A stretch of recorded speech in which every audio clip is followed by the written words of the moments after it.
I wrote a script for this because I have a lot to say, and I am easily distracted, which is why this kind of work is helpful for me in the first place. Anyway, welcome to the Generative Avatar Selection Challenge. What is GAS, you might ask? LOL. GAS is all about, GAS is all about generating the parts of yourself that you've been craving and selecting them as your primary character, or just the leading aspect of yourself when it comes to your business and your career. Basically, you're curating the parts of yourself that are either already known to you or ready to be discovered, specifically in your business. Here's the cool part. Nature is efficient. Your desires are magnetic and have resonance. And when you're connected to them, the reality that you're matched to materializes desires that you weren't even consciously aware of. The version of you you most want to show up as in your business, that also happens to resonate with the reality that you're craving. This is an 18-day challenge with weekends off, so it's going to be 18 weekdays. The challenge overall, I guess, it spans more than 18 days because of the weekends, but there's going to be 18 active days of challenge, just because weekends are great. Great time to chill and relax and reflect and all that jazz. Okay, so let's talk about the key thing in all of this, and that's choice. Choice is everything. Choice is the game, okay? In fact, choice is embodiment.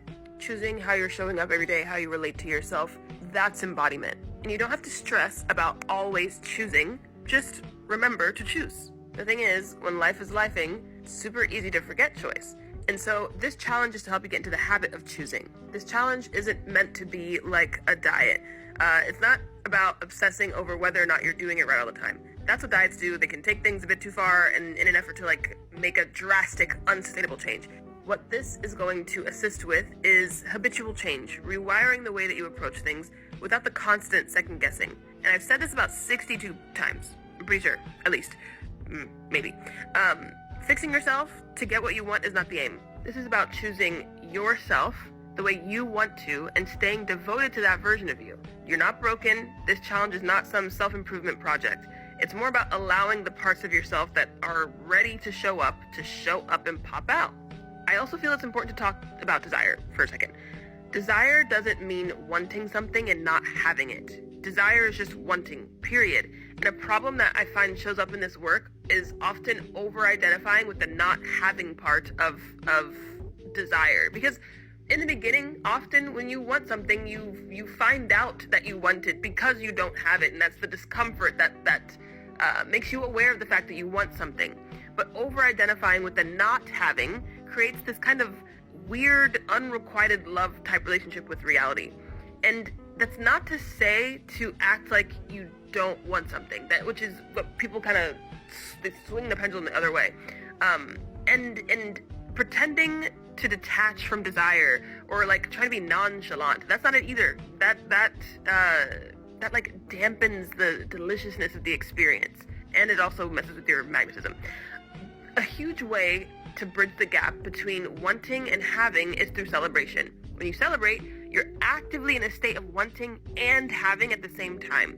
It dissolves the gap instantly. And trust me, celebration is a huge part of this challenge, okay? So there's going to be a lot of gap dissolving happening if you participate. If you look around, people who are always celebrating, they always tend to have something to celebrate, right? Notice if you're resisting genuine celebration, because that resistance is a sign that celebration is powerful enough to shake you out of whatever, I like to call it inertia. It's powerful enough to shake you out of the inertia of who you've been being previously. And sometimes our old selves, because they're wonderful and lovely, don't want to let go of the driver's seat. So question that resistance to genuine celebration. I'm not talking about pretending that you're happy about something that you're not happy about, because then that's just gaslighting yourself. Okay, back to the scripts, because you see how I get distracted? Okay, this challenge is not about perfection. You don't need to focus. You don't need to keep focused 24/7. Obviously, because I can't focus 24/7. It's about getting used to choosing and choosing again to focus on who you're being. And that focus, it's going to look different for everyone. It's not a one-size-fits-all situation. So for some people, focusing on who you're being might look like, oh, my actions might change. It might look like, oh, mostly my feelings are going to change, and then maybe my actions will change as a result. Oh, it's going to look different for everyone. What matters most is how you relate to yourself and how you show up in your business and in your life and in the world. That is what we're here to explore. It's not about getting it right, it's about getting it you.